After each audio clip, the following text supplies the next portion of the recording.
एक राजा अपने राज्य में एक मंदिर का निर्माण करता है और उस मंदिर में पूजा करने के लिए एक पुजारी को नियुक्त करता है और रोज राजा उस मंदिर में पूजा करने के लिए जाया करता था। और पुजारी पूजा के दौरान जो माला वो भगवान जी को चढ़ाया करता था, वो माला वो उतार कर राजा के गले में डाल दिया करता था। एक दिन राजा की तबीयत बहुत ज्यादा खराब हो गई। उस दिन राजा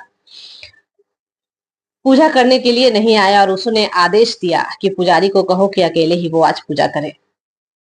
तो पुजारी ने सोचा कि आज तो माला उतार कर मैं किसे पहनाऊं, राजा तो है नहीं, तो ऐसा करता हूँ आज भगवान का उतरा हुआ माला मैं पहन लेता हूँ।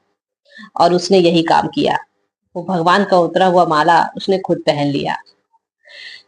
उसे ऐसा करते देख राजा के एक सिपाही ने देख लिया और उसने राजा से तुरंत जाकर कहा कि पुजारी ने भगवान का उतरा हुआ माला जो वो आपको पहनाता था वो खुद पहन लिया। अब वो पुजारी को इतना डर हो चुका था कि वो डर कर वो माला उतार कर भगवान के गले में डाल दिया।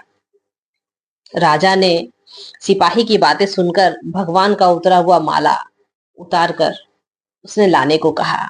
और जैसे ही उसने माले को देखा, उसने देखा कि उस माले में सफेद बाल थे। राजा ने सिपाही को आदेश दिया कि पुजारी को फौरन लाया जाए।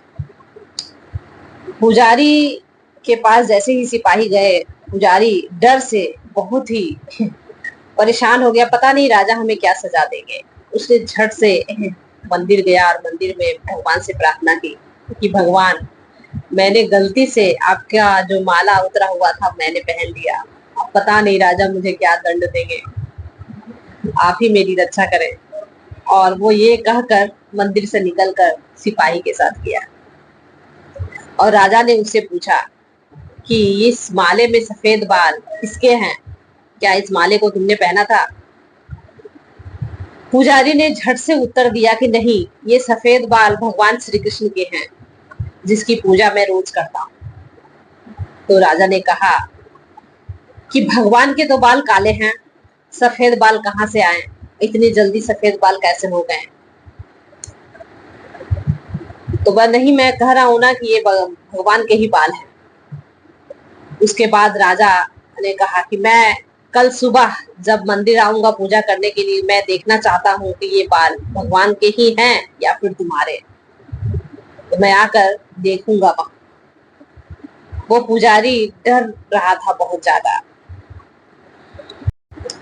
दूसरे दिन राजा मंदिर गया पूजा करने के लिए और पूजा करने के बाद उसने श्री कृष्ण का मुकुट उठाया और उनके बाल जैसे ही देखे, वो देखकर हैरान हो गया क्योंकि भगवान श्री कृष्ण के बाल पूरे सफेद हो चुके थे। तो उसने ये सोचकर कि ये बाल सही में असली हैं या नकली हैं, कहीं पुजारी ने इस पे कुछ करामात तो नहीं की है। हो सकता है श्री कृष्ण के बाल उन्होंने सफेद कर दिए होंगे पेंट लगाकर। इसे हकीकत जानने के लिए उसने श्री कृष्ण के बाल जो है वो दो चार बाल उसने खींच कर तोड़ने की कोशिश की और तोड़ भी दी। जहां से बाल टूटे थे वहां से खून बहने लगा। यानी श्री कृष्ण के माथे से बाल के खींचने पर खून की बूंदे टपकने लगी। राजा देखकर बहुत ही हैरान हो चुका था और डर गया था और श्री कृष्ण के चरणों में गिरकर माफी मांगने लगा कि भगवान, मैंने आप पर शक किया। तो श्री कृष्ण ने साक्षात दर्शन देकर कहा कि पुजारी को पूरा विश्वास था कि मैं उसे संकट से निकालूंगा और इसी के कारण मैंने अपने बाल आज सफेद किए उसे बचाने के लिए। इसलिए पुजारी तो हमेशा से हमें भगवान समझता था और तुम ने मुझ पर शक किया। तो कहने का सार ये है कि यदि हम भगवान पर भरोसा करते हैं तो भगवान हमें हर संकटों से निकालते हैं।